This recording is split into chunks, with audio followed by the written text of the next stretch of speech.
It's not a favorable weather out there for Liza Soberano. Nakatikim kasi ng sandamakmak na bashing mula sa mga netizen ang Hollywood Dream Chaser sa pag-unfollow nito sa Careless PH sa kanyang Instagram. Ang Careless PH ay ang record label at management company na itinatag ni James Reid at ng mga business partner nito. Matatanda ang noong tumiwalag si Liza sa managerial wings ni RJ Diaz, kasabay ng pagbitiw niya sa Star Magic ay lumipat siya kay James Reid na tumayong manager. Wala namang malinaw na dahilan sa likod ng pag-unfollow ni Liza sa nasabing kumpanya.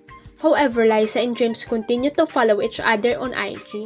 Dismayado tuloy ang mga netizen with Liza unfollowing Careless PH, where she's being labeled as having no depth for gratitude, as in walang utang na loob.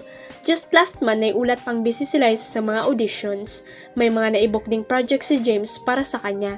In the meantime, other netizen couldn't care less kung in-unfollow ni Liza ang kumpanyang sumalo sa kanya.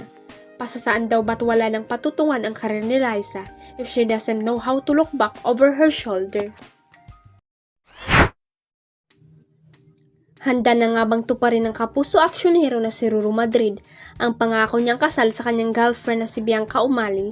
Iyan ang tanong ngayon ng mga fans ni Ruru at Bianca dahil sa naging dialogue ng kapuso actress sa nakaraang episode ng Kalokalike segment ng It's Showtime.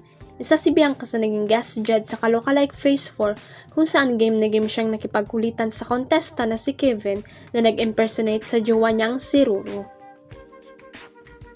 Sa pakikipagchika ni Bianca sa Kalokalike ng kanyang jowa ay humirit siya na nagsabi sa akin, papakasalan mo ako.